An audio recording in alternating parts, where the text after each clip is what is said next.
Panie profesorze, jak wspomina pan 1 sierpnia 1944 roku?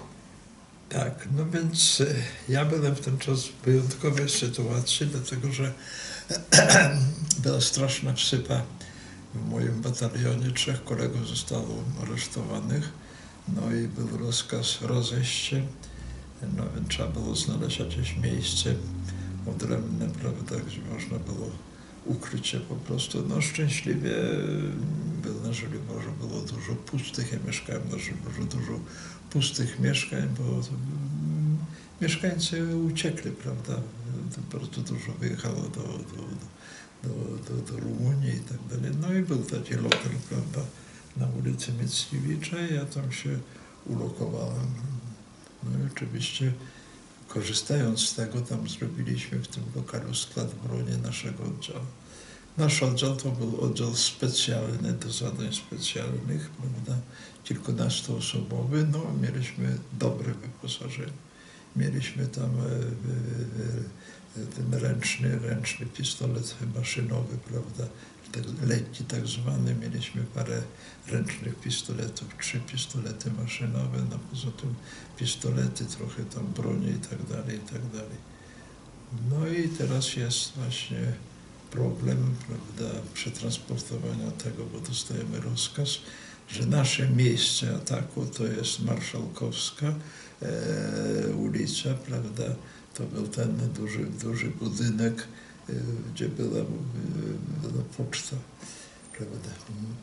Więc tam na pierwszym piętrze było pierwsze piętro i drugie piętro, to dawniej była niemiecka fabryka mundurów, ale ona została zlikwidowana już przez Niemców, już się Niemcy wyprowadzili, był pusty lokal, no więc było polecenie, prawda, że mamy tam, prawda, przyjechać. No i o godzinie 9, 1 sierpnia mamy zbiórkę naszego oddziału. Nasz oddział w tym czas był kilkunastoosobowy, to był oddział specjalny, prawda. O godzinie 10 w jednym lokalu na ulicy Chmielnej, no i raptem, prawda, przychodzi łączniczka, prawda. Nawiasem mówiąc, ukrywająca się nasza łączniczka, ukrywająca się Żydówka. Tak. I wstaje, wchodzi do nas do pokoju, nas jest tam kilkunastu, staje na baczność i mówi: godzina 17 dzisiaj. No więc z tego, no my mamy bardzo szczęśliwie broń, mamy w piwnicy akurat w tym budynku, prawda. No ale ja miałem swój odrębny zdobyty, że to pistolet ręczny, który chowałem w swojej piwnicy, a ja mieszkałem na Żoliborzu. No więc się zwracam do dowódcy, mówię: proszę, pozwól mi, żebym jeszcze pojechał do ten, a poza tym miałem po kuzynie miałem mundur polski, prawda. No chciałem, prawda, nałożyć ten mundur polski, ubrać się, no i pistolet mieć swój własny, ten, prawda. O, mówię: no dobrze, jedziesz na rowerze, wracasz natychmiast, prawda, tego. Mamy zbiórkę mamy o godzinie tam 17, prawda, no tutaj na sąsiedniej ulicy, tam na pierwszym piętrze, prawda. No i tam już dostajemy opaski, prawda, opaski nie AK, tylko WP, Wojsko Polskie, prawda, no i tam już pierwsza rejestracja. No i godzina 5, zadanie mamy zdobycie. Po drugiej stronie ulicy są już tam, jest restauracja niemiecka, prawda? Więc skok na tą restaurację. No więc oczywiście pierwszy dzień okazało się, że ta ulica była ostrzeliwana z placu Napoleona, gdzie Niemcy byli, tam były duże budynki. I oni cały czas, prawda, rozpoczęło się o 5 godzinie u nas, czym jedziemy, jesteśmy, prawda, mamy stanowiska też na Marszałkowską, w oknie, prawda, i jedzie otwarty samochód niemiecki, siedzi oficer, prawda, tutaj kierowca. No i my, prawda, od razu strzelamy w motor, wstaje, prawda.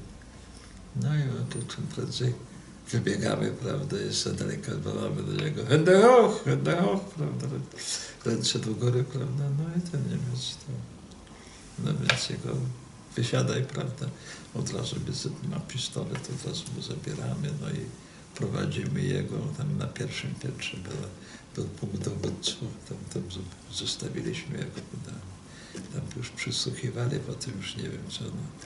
No i teraz jest problem, dlatego że jest szalony ostrzał, prawda, ulicy z placu Napoleona, także jesteśmy unieruchomieni do nastania ciemności do 11 godziny.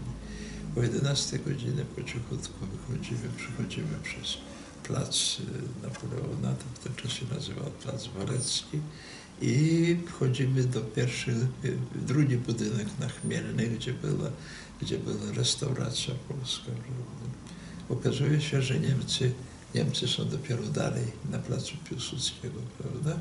Ale są w budynku poczty, a poczta to jest na placu Wareckim, prawda? Olbrzymi budynek, prawda? Niemcy. No i teraz noc spokojna jest, prawda? I następnego dnia próba zdobycia, bo to jest olbrzymi budynek i tam jest obsadzony, prawda, Niemcami, więc zdobycie tego budynku, prawda, poczty jest niesłychanie ważne.